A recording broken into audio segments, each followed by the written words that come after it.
Hey guys, welcome back to another episode of ED Outdoors. It's been a little minute. I had a busy weekend this weekend, but we're about to start our deer processing videos. Hopefully you guys like them. They're coming up. Y'all stay tuned, bear with me. Today we're going to just start our processing. I'll show you guys what we're going to do. It's coming right up on ED Outdoors.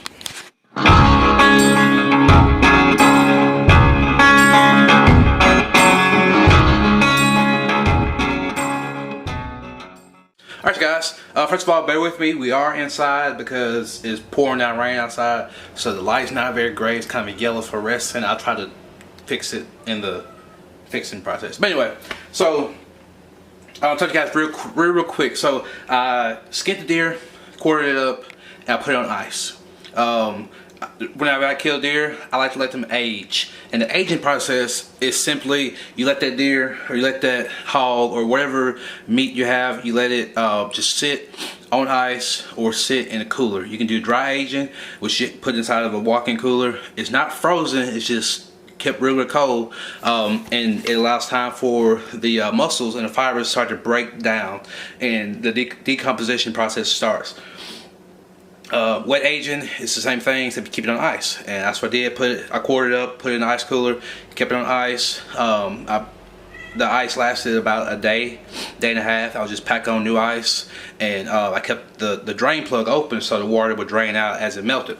Right after an animal dies, there's rigor mortis sets in, and it's a weird thing. It's like when it dies, it's limp, and then rigor mortis sets in, it gets stiff, and then it gets limp again, then it gets stiff again, then it gets limp, and it stays limp.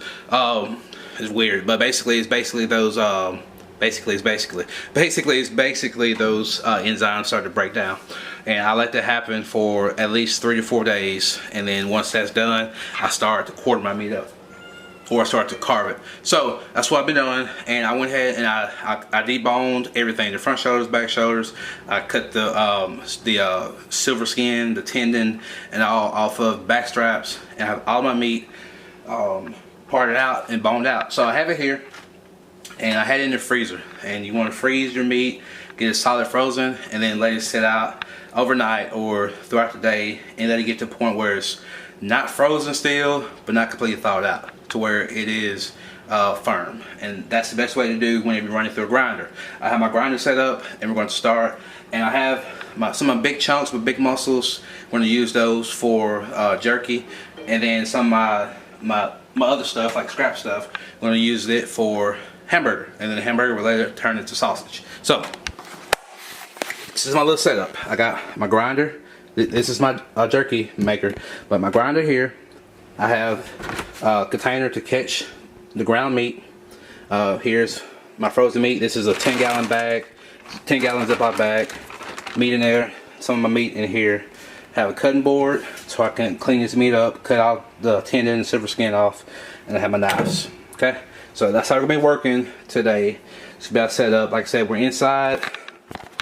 We're inside because of the rain, but I gotta get this process started. Alright, big chunks of meat, we're gonna keep those for jerky, and everything else can be ground up for hamburger. So, let's go. So, over to the grinder, let's get started. And you wanna make sure you keep everything nice and chill.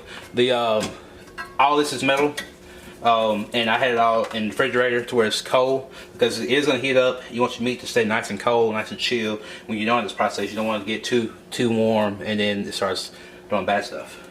So, get started.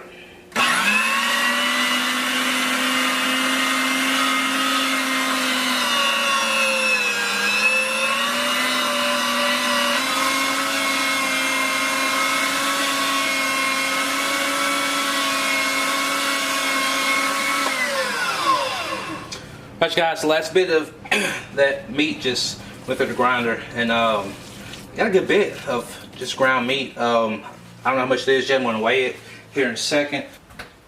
Then we're going to weigh and see how much hamburger we have, so that way we'll know how much beef fat we need to get to mix in with our jerky. To mix in with our lean venison. So I'm going to break away real quick. Where you guys at? Hey. I'm going to break away real quick, and I'm going to do some weighing and measurements and figure out how much ground venison we have and how much whole venison we have, and then I'll bring you guys back in, let you know total number, and then we'll head to the market, pick up some what do you guys look at that? Pick up some beef fat. So stay tuned.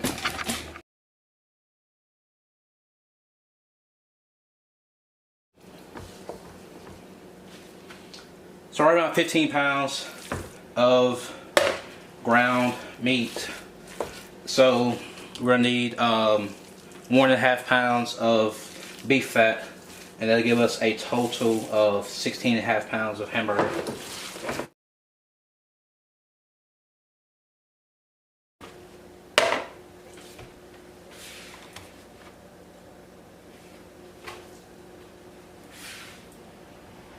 So total of 10 pounds for jerky, and total of 10 pounds for jerky, and then 15 pounds for hamburger. So not too bad. Alright guys, so we're back. Beef fat. I just went to the butcher, told him I need 1.5 pounds. That's 1.5 pounds. And you can see it's very, very cheap. It's only $1.56 for 1.5 pounds of beef fat. Dead focus. So yeah, only like, I don't know the math on that. You know, how much that is? That's how much it costs. Like 1 cent per unit or whatever it is. All right. So anyway, I'm gonna cut this into strips, run it through the grinder, and then we're gonna have our fat, and we're gonna mix it in, and then we're going to go ahead and package that meat up. All right, go ahead and get started slicing that meat. Slicing the fat.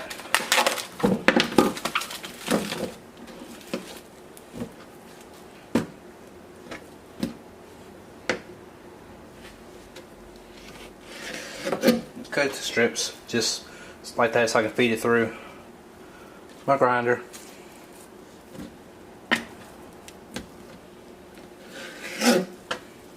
Doesn't have to be anything pretty, nothing fancy, just manageable size slices. These are all pretty small over here, so I won't do too much to them.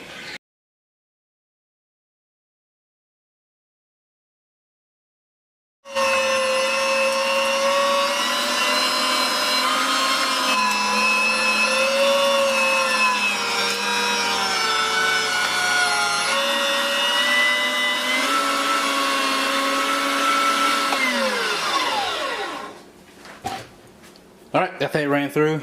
See, it's not a lot of fat, but it's just enough to mix in and make the consistency what you want it. So now I'm put on some gloves and want to just hand mush all of that together.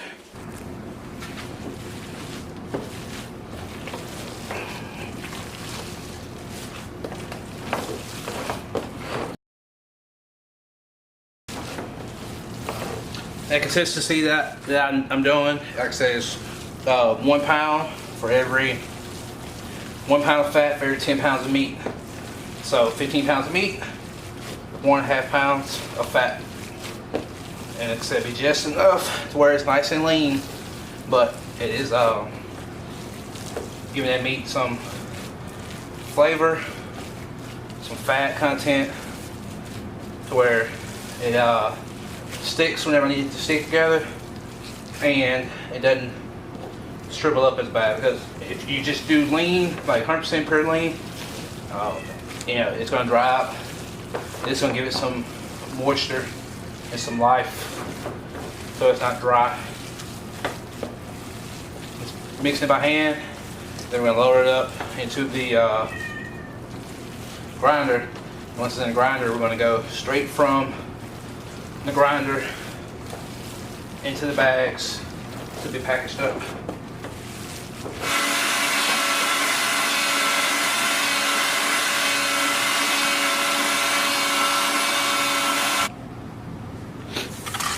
Alright folks, I picked up this little packaging system from Walmart. It's supposed to make it easier to take up the packages or whatever. I don't know. We're gonna try and see how it works, see what it does. So, I marked for 1 pound. Some's gonna go by hand, stuff them, get into that 1 pound mark, and then twist them. And say you just take this little device and just, and it's supposed to wrap it, seal it, and cut it all in one swipe. So we'll see how it goes.